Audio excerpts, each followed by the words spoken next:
우리는 지금 하나님의 백성이 된 자로서 천국에 가는 그날까지 이 세상에서 어떻게 살아가야 하는가에 대해서 말씀을 듣고 있습니다.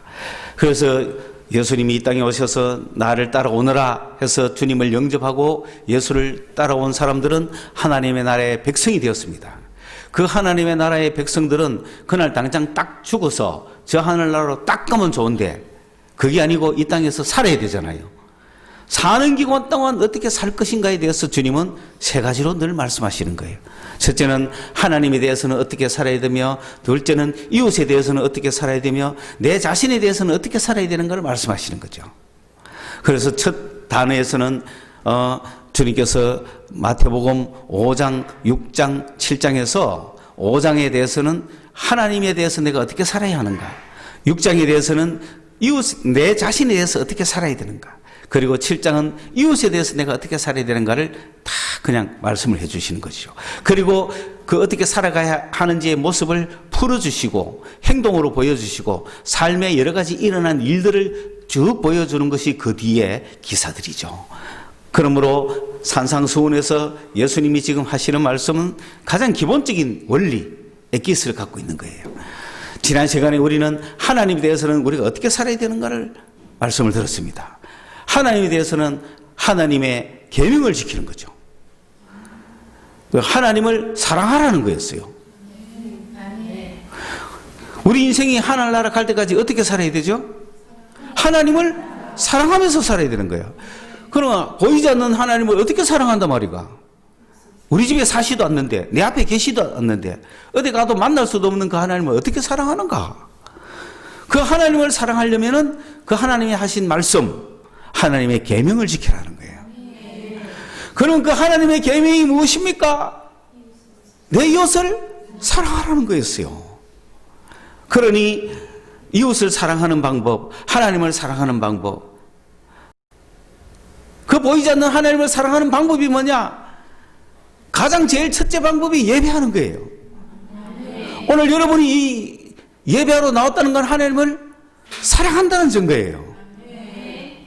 두 번째로 성경, 하나님이 주신 말씀, 성경을 읽는 것은 하나님을 사랑하는 거예요.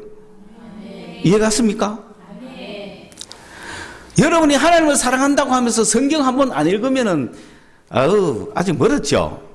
적어도 하나님을 사랑한다면, 아니 적어도 내가 교회를 다닌다면, 적어도 내가 모태신앙으로 태어났다면 내가 죽기 전까지 뭐 한 번은 봐야 돼요? 성경도 한 번도 안 보고 죽는다는 거 좀 이상하지 않습니까? 어려운 것도 아닌데, 한글을 알면 볼 수 있는데. 저는 늘 그런 부담을 가지고 있었어요. 내가 성경은 한 번 보고 죽어야 될 텐데. 그게 의리잖아요, 의리. 예수 믿는 사람이 의리 아닙니까? 그런 생각도 안 든다면 진짜 그거는 좀 맞아야 되겠죠. 그죠? 의리상 편지는 한번 읽어봐야 될 거 아니에요. 사랑한다면. 할렐루야. 꼭 성경 일독하시길 바랍니다. 산 넘고 물 건너서 일독하시길 바랍니다. 그리고 기도하는 거예요. 이런 모든 것은 하나님을 사랑하는 행위예요. 보이지 않는 하나님을 보이게 행동하는 게 바로 예배, 말씀 보는 거, 기도하는 거, 이런 거예요. 하나님께, 보이지 않는 하나님께 기도할 때 하나님이 보이게 나타나잖아요. 살아계시는 그분을 인정하는 거잖아요. 그렇죠? 그 기도하지 않는 자는 하나님 살아계시는 걸 어떻게 증명할 수 있던 거예요? 두 번째, 이웃을 사랑하라고 이제 하셨잖아요. 그 이웃을 사랑하라는 건 7장에 가면은 나오고, 오늘은 이웃 중엔 자기 자신도 사랑해요. 그 자기도 사랑해야 돼요. 나는 죽 잡고 미워하고 이웃을 사랑한다, 있을 수 없는 거예요. 그렇잖아요. 그러니 나를 사랑하는 방법이 뭔가, 그것을 오늘 6장에서 이야기하는 거예요. 천국 가는 그날까지 나는 나에 대해서 어떻게 살아야 될 것인가? 나는 나에 대해서 어떻게 해야 될 것인가? 그래서 두 가지로, 종교적으로는 외식하면 안 돼요. 가짜로 믿지 말라는 거예요. 진짜 속으로 믿으라는 거예요. 성경책만 들고, 성경책만 듣는다고 성경을 읽는 겁니까? 그건 아니죠. 항상 성경 끼고 있다고 해서 말씀과 함께 살아가는 건가요? 아니잖아요. 이런 짓 하지 말라는 거예요. 그리고 우리가 정말 하나님의 말씀대로 산다면 다른 사람에게 필요한 것을 베풀고 구제할 줄 알아야 되잖아요. 여러분이 헌금하는 거 있잖아요. 이게 전부 다 구제에 해당되는 거예요. 그러니까 헌금하면서 막 돌아오자마자 야, 나 오늘 막 헌금 막 1,000만 원 한다. 계산하면서 이러면 됩니까? 안 된다는 거죠. 남한테 보이려고 신앙하지 말라는 거예요. 그거 자기한테 아무 득이 안 된다는 거예요. 그러니까 내가 어디 뭐 언제 금식을 40일 하고 왔니? 이런 얘기 하지 말라는 거죠.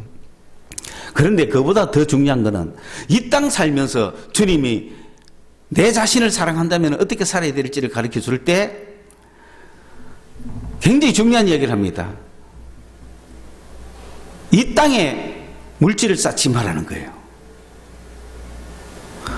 소위 말해 세상에서 돈 벌려고 하지 말라는 거예요. 아, 이거는 좀 여러분 납득이 됩니까? 안 됩니까?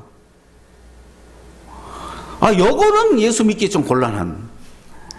다른 건 다 좋은데 여호와가 좀 주춤하는. 아, 요거는 좀 말씀을 좀 바꿔주시면 안 될까?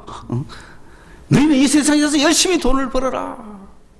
아, 그러면 얼마나 좋을까? 그러면 할렐루야, 예수도 잘 믿고 돈도 잘 벌고 갈등 없이 살아갈 것 같아. 이 말이 떡 있으니까 이거 야, 이 말이 무슨 뜻일까? 열심히 연구해가지고 막 좀 가르쳐 달라. 그 산업혁명이 일어났던 영국에서는 그럼 어떻게 하느냐? 그 웨슬리가 그랬지. 열심히 일해라. 열심히 돈을 벌이라.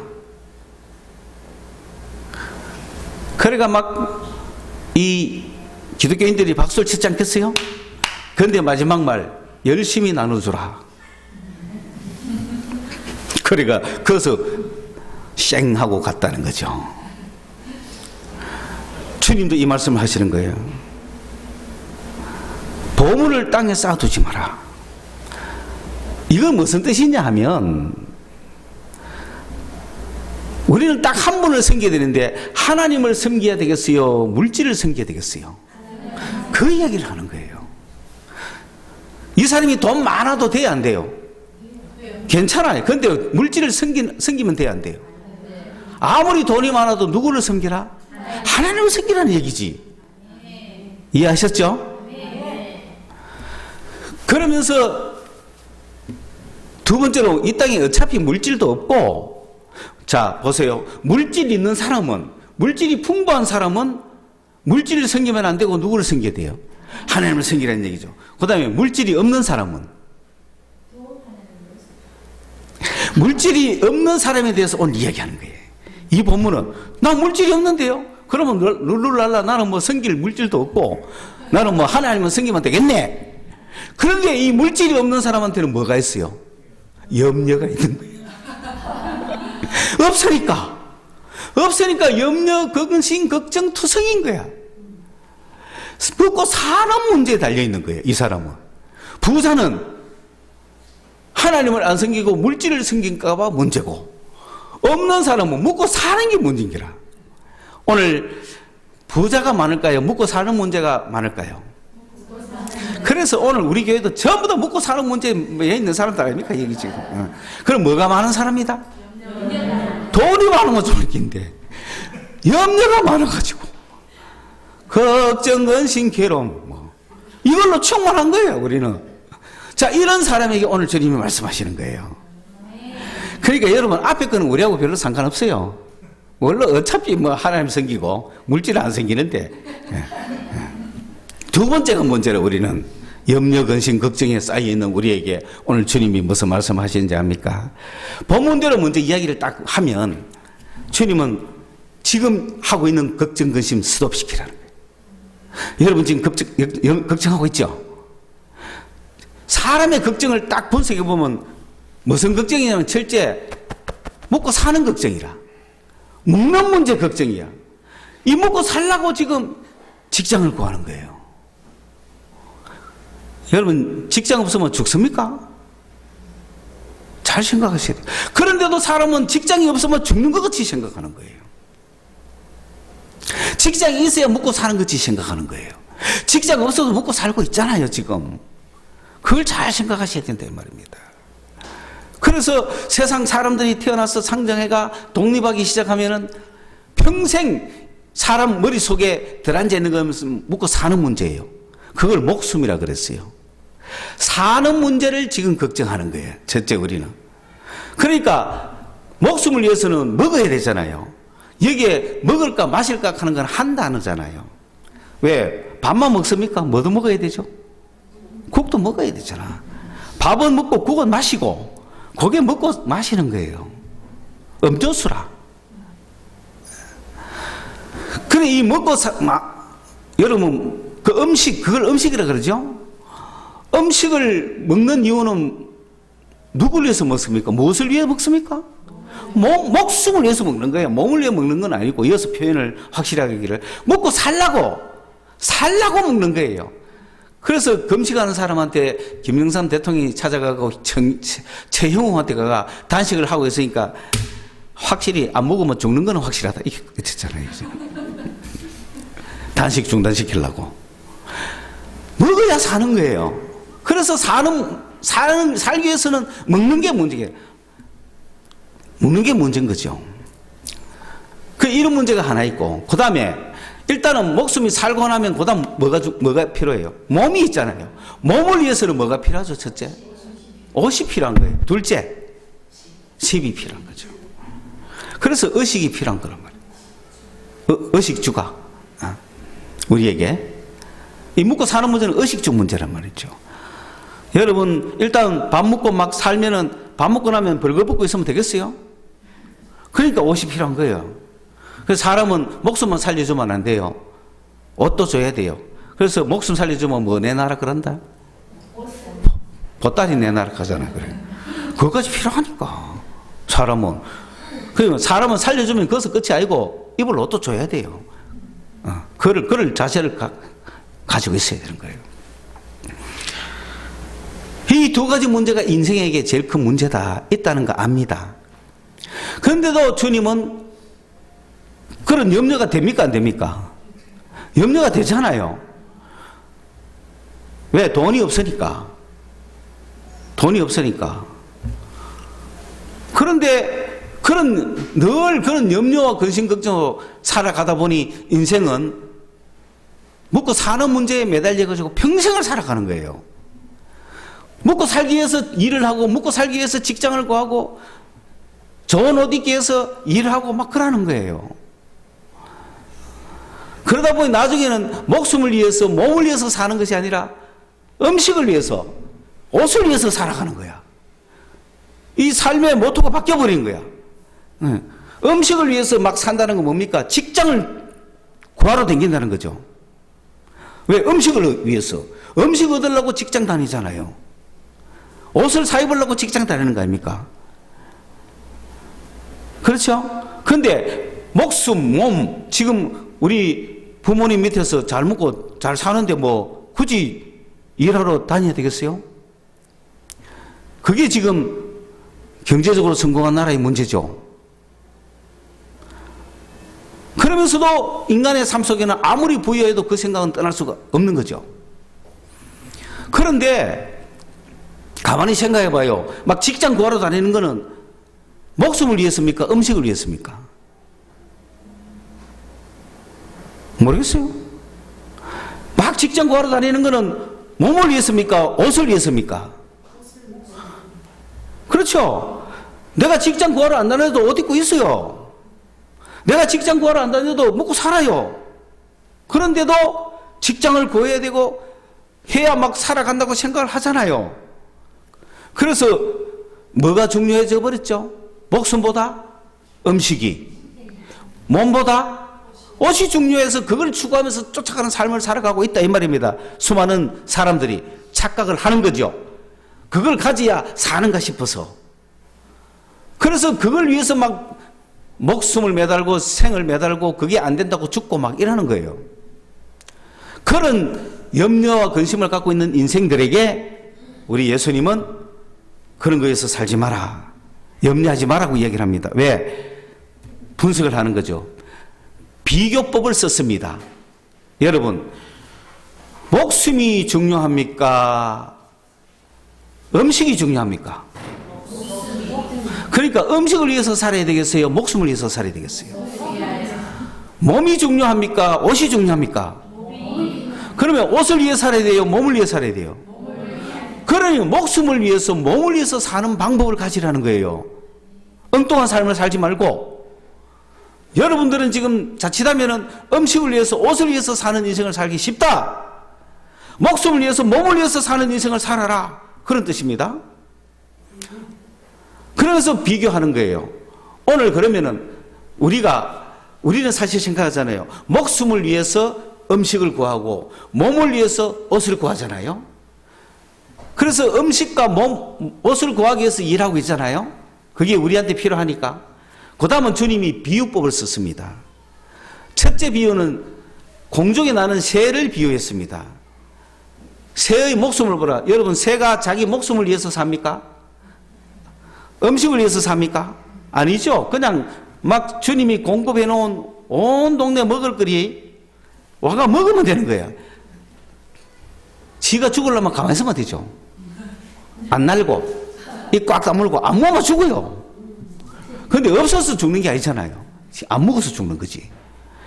그러나 날개짓을 하면서 매일 아침 일어나자마자 날개짓을 하면서 하나님이 늘려놓은 그 음식을 탁 먹고 매일매일 사는 거잖아요. 그 공중 나는 새를 보라. 그 새가 목숨을 위해서 뭐 하는 거 있느냐? 농사 짓는 거 봤냐? 먹이시잖냐?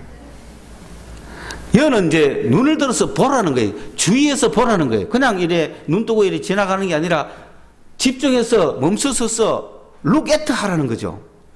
새를 한번 쳐다보세요. 여러분 자연 나가거든 새 한 마리 보거든 새 한번 쳐다보세요. 새가 어떻게 살아가는지. 저 새가 지금 농사 걱정합니까? 사업 걱정합니까? 아니에요. 어디에 먹을 거 있노? 그것만 찾는 거지. 그 다음에 덜의 백합화는 보라가 아닙니다. 생각해요. 덜의 백합화는 나가가 볼 필요 없어요. 덜의 백합화는 묵상해야 돼요. 저게 어떻게 심어져서 어떻게 자라는 걸 생각하라. 깊게 생각하라는 거예요. 새는 어떻게 하라고?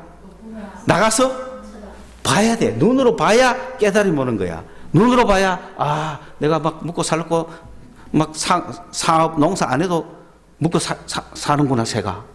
그리고 꽃은 나갈 필요 없어. 묵상하는 거야. 저 꽃이 심어져 가지고 자라기까지 뭐가 필요했을까요? 물도 필요하고 공기도 필요하고 잘은 모르지만은 밤낮으로 자라잖아요. 하루 다르고 이틀 다르고 사흘 다르고 어느새 자기도 모르게 누가 물 줬어요? 누가 가꿨어요? 그냥 들꽃이 자라잖아요. 그러니 우리는 새하고 질이 다르다. 우리는 새보다 훨씬 더 귀하다. 들꽃보다 더 귀하다. 그렇기 때문에 귀한 존재 맞습니까? 그래 여러분 너무 사회 민주주의로 가지 마세요. 참새 잡아먹는다고 욕하고 그러면 안 됩니다. 참새보다 우리가 귀합니다. 우리 몸을 위해서는 참새도 희생해야 되는 거예요. 그걸 갖다가 참새도 생명인데 그러면서 동격으로 놓으면 안 됩니다. 물론 귀중하잖아요. 왜? 생명이 귀중하니까. 그래야 더 많이 번식할 거 아닙니까? 그러니까 요즘 시대가 이상해요. 하나님을 대적해가 사회민주주의가 꽉 들어차가지고 뭐 될 것도 꺾지 마라 하는데 좀 꺾으면 어때? 또 나는데 뭐 자연 어떤 뭐 환경법 위반인지는 모르지만 꽃을 꺾어서 사랑하는 여인에게 바쳐서 그 여인의 마음이 기뻐서 자살하려던 여인이 새로운 희망을 품고 살아가서 하나님의 일을 하면 얼마나 좋아요. 그런 사고를 방식 바꾸셔야 됩니다. 우리는 들꽃보다 질이 다르게 귀중하다 그랬어요. 하나님 그래 만드셨다 이 말입니다.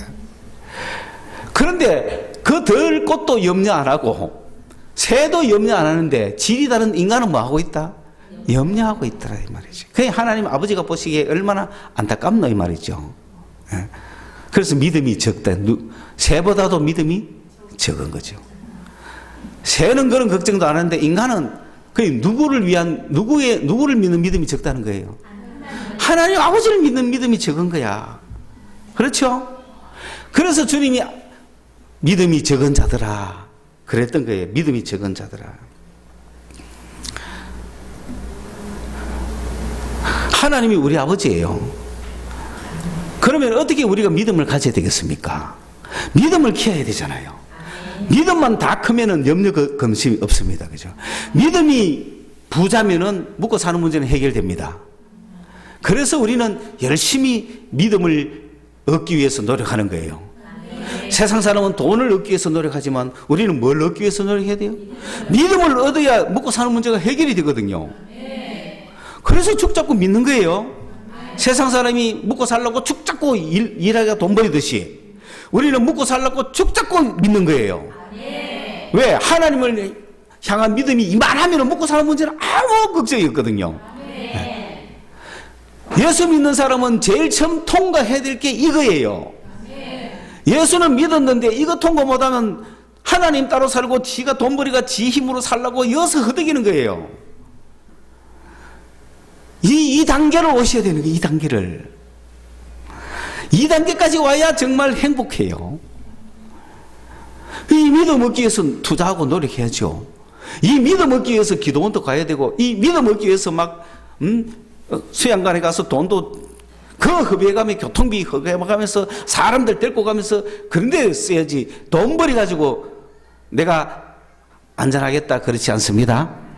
믿음의 부자가 되시길 바랍니다.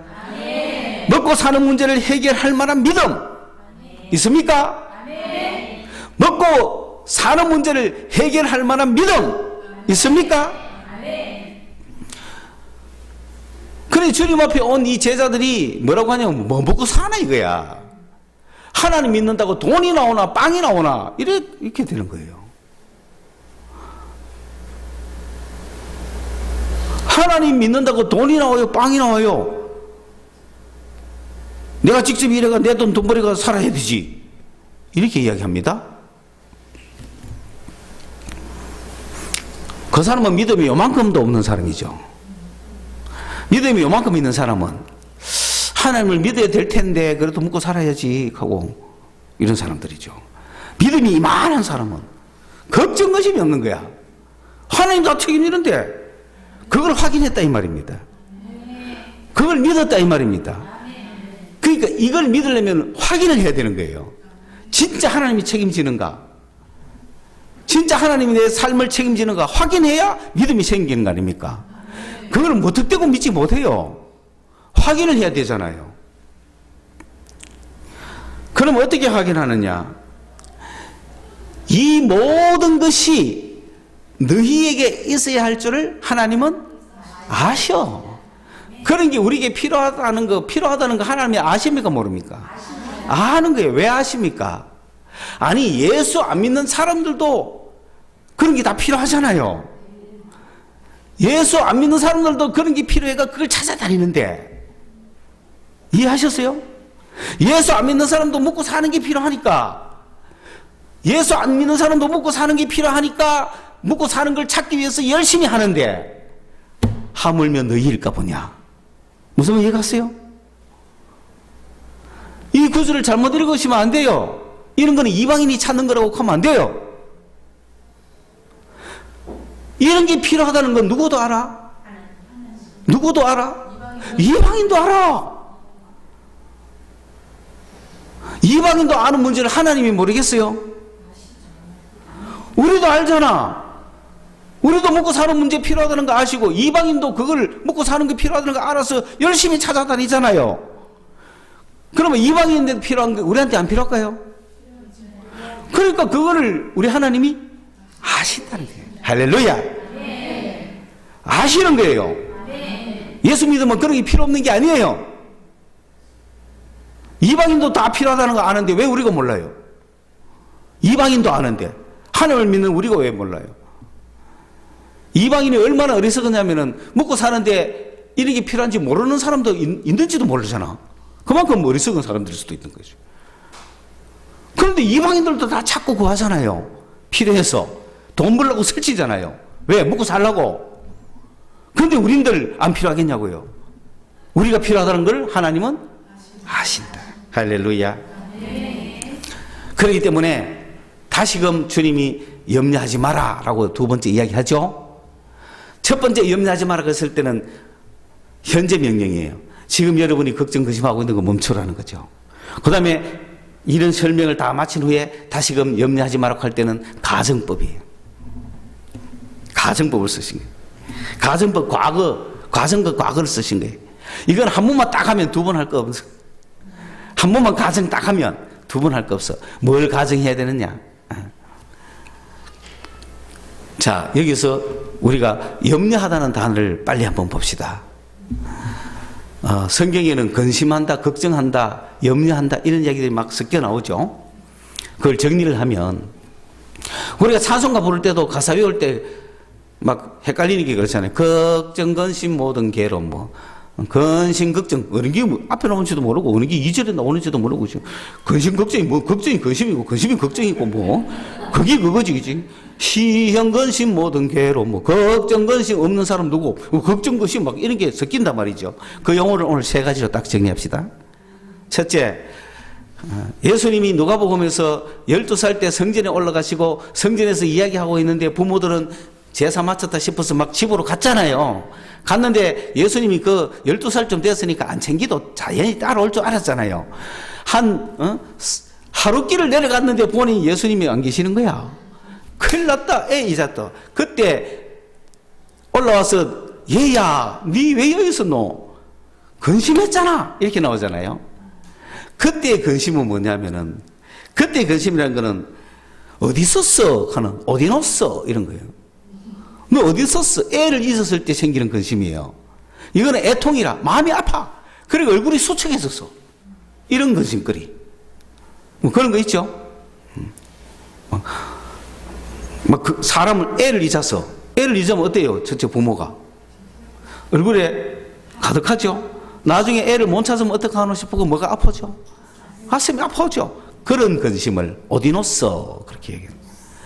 두 번째, 요한복음 14장 1절에 가면 너희는 마음에 근심하지 마라 그랬죠. 거기에 근심은 막 속에서 요동치는 거예요. 파도가 울렁울렁하는 그거를 탈았어 그래요. 막 탈탈 막 응? 탈았어 막 요동친다는 거죠. 동료가 막 일나고 막 두렵고 겁나고. 왜? 예수님이 떠나가신다니까. 여러분 애들이 있는데 엄마가 나 간대 하면 애들이 막 가슴이 벌렁벌렁 하죠. 그런 근심. 그 다음에 또 하나가 됐는데 막 고민하는 근심 있잖아요. 예수님이 겟세마네 동산에서 고민해가 슬퍼서 죽게 됐다 그랬어요. 그래 이 문제는 뭐냐면 이걸 내가 어떻게 감당하나 고민이 되죠. 만약에 집안에 엄마 아빠가 멀리 가면서 형제들 6이 있는데 장녀 보고 네가 쟤들을 굶기지 말고 밥에 미래 하면 무슨 근심이 오죠?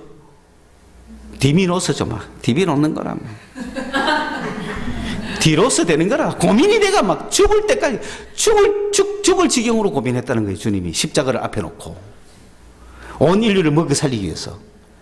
그래 막 부모 같으면 괜찮은데 부모는 그런 고민이 좀 쉽지만 자식한테는 갑자기 오는 고민인 거야. 막 고민하여 심히 슬퍼해서 막 이거 밥도 없고 돈도 없고 이거 어떻게 미기노 이런 고민, 이런 걱정, 이런 건 해야 되는 거예요.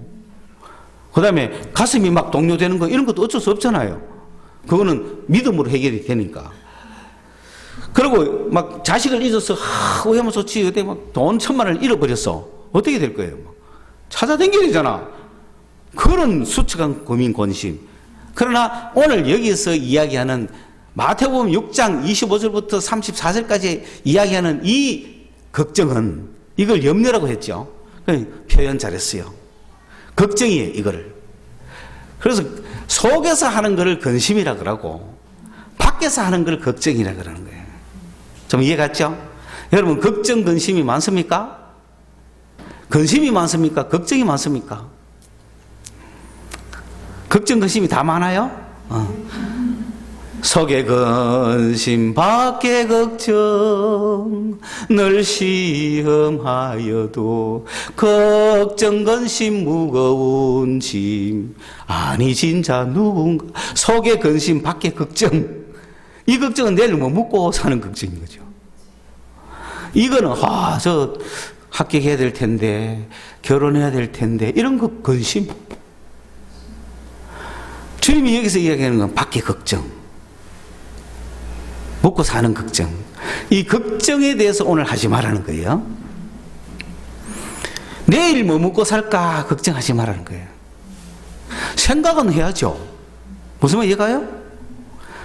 그 걱정이라는 뭐냐면 이걸 메림노스 그런 이야기입니다. 메림노스. 이걸 무슨 뜻인가 하면 생각이 막 갈린다는 거예요. 생각으로 하는 염려예요. 생각으로 하는 근심이에요. 생각으로 하는 미래 가정법이에요. 내일 뭐 먹지는 가정입니다. 오늘 살고 내일 죽을지 모르는데 뭘 걱정합니까? 내일 아침 걱정하고 있어. 오늘 밤에 죽을지도 모르는데. 그건 가정인 거죠. 만약에 내일까지 내가 산다면, 만약에 내일 아침에 내가 뭘 먹어야 된다면 뭐 먹지 걱정하는 거지. 그러므로 모든 걱정, 이런 미래 걱정은 현실입니까? 가정입니까? 가정이라고. 왜 일어나지도 않는 가정을 걱정하느냐고요. 왜 일어나지도 않는 일을 걱정하느냐고요. 뭐 예언의 은사가 있어서 걱정합니까? 예언의 은사가 있으면 해결 방법도 알아야지 그러면. 그렇잖아요. 일어난 일만 알고 그 일이 어떻게 결론이 날지를 모르면 그게 예언입니까? 점쟁이지. 이해했어요? 어떤 일이 일어날 줄 알면 해결 방법도 알아야지 예언이지. 일어날 것만 알면은 부채도사지 뭐. 그거는 마귀도 다 알아요. 얼마 후에 너 차 박을 거야. 마귀도 다 알아요. 그러나 예언은 차 박고 난 후에 네가 오해된다는 결론도 알아요. 그게 얼마나 더 유익한지 나쁜 건지도 알아요. 그래야 하나님의 예언이지. 그렇죠? 그런데 소망이 내일 일을 걱정한다고 그래. 내일 아침에 내일 아침 걱정한다. 걱정하지 마라. 내일 아침에 빵이 예비되어 있다. 그럼 몰라도 돼요. 그런 예언 필요해 안 해요? 필요 없어. 내일 살지도 모르는데. 그런데 단 네가 내일 아침까지 살지는 모르겠다. 이거 하면 안 되잖아. 네가 내일 아침까지 살 것이고 네가 내일 아침에 빵을 먹게 될 것이다. 그럼 오늘 걱정 안 하겠죠. 가정법이에요. 염려하지 마라. 아멘. 미리 걱정하지 마라. 아멘. 이 걱정은 생각이 자꾸 나라는 게 이러면 어떡하지 저러면 어떡하지 이러면 어떡하지 이러면 그거를 메림노스라 그래요. 메림노스 하지 말아요. 메림노스는 뭐냐면 안 오면 어떡하지 제가 가면 어떡하지 이래 되면 어떡하지 저래 되면 어떡하지 내가 지금 이 빵 먹고 나면 오늘 저녁 먹고 나면 내일 아침에는 또 뭐 먹지 이게 내가 돈 벌어야 되나 안 그러면 말아야 되나 굶을 것인가 먹을 것인가 어떻게 될 것인가 이런 생각이 막 나눠지는 이걸 갖다가 메림노스 요거를 염려 요거를 걱정 이런 거는 하지 마라. 미리 걱정하지 마라. 전혀 걱정하지 마라. 도무지 걱정하지 마라. 염려하지 마라. 내일 일을 염려하지 마라. 내일까지 돈 갚아야 돼. 오늘 염려한다고 돈 생깁니까? 오늘 염려한다고 내일 갚아야 될 돈이 어디 날아갑니까? 아니에요. 오늘 내가 염려한다고 키가 한 자 더 자랍니까? 오늘 내가 염려한다고 내 생명을 1시간 더 연장할 수 있어요? 그렇잖아요. 염려 안 해도 일은 그대로 오는 거고 염려해도 일은 오는 겁니다. 근데 하나님이 아시면 해결해 줄 거 아니에요. 아멘. 그 믿음을 가져야 된다며. 아멘. 이거 정말 막판에 와가 메시지가 약간 약해지는데 정신을 차리십시오 여러분. 설명하다 버려야 되는데 기왕 설명한 거 염려가 뭔지 대충 아시겠어요? 그 염려하지 말면은 믿음이 충만해야 되잖아요. 그 초대교회라면 예수님이 성천하시고 30년부터 약 한 300년 기간 그 기간 동안에 많은 문서들이 있었단 말이에요. 리스트로 정리된 것만 해도 한 300문서 이상이 되는데 거기에 보면 신약 성경 우리가 마태부터 해가 막 신약 성경도 거기 다 있고 그리고 베드로 행전 뭐 바나바 행전 우리가 성경에서 읽지 못하는 책들도 꽤 많이 있고 그리고 클레멘스라든지 또는 터툴리안이라든지 폴리캅이라든지 이런 그 속사도들의 글도 막 있고 막 있을 거 아닙니까? 그런데 그 중에 티테디오스 메림노스라고 하는 인물이 하나 있는데 이거는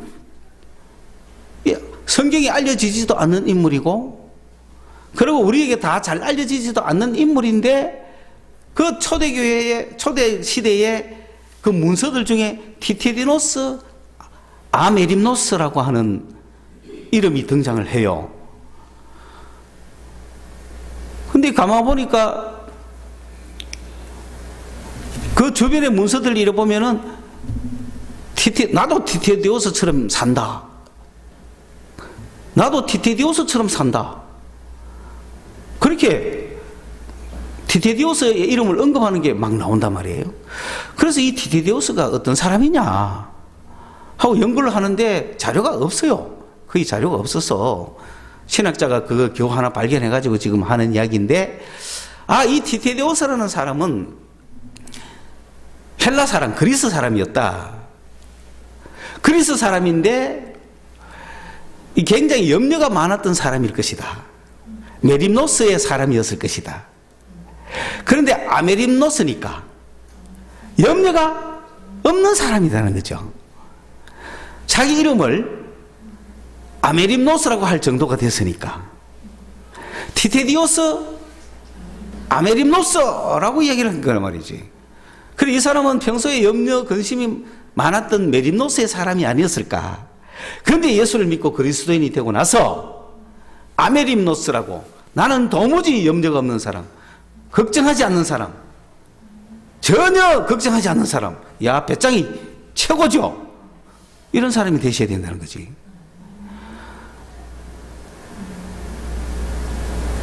우리나라 말에도 안 돼, 안 해, 안 먹어 이런 말 있잖아요.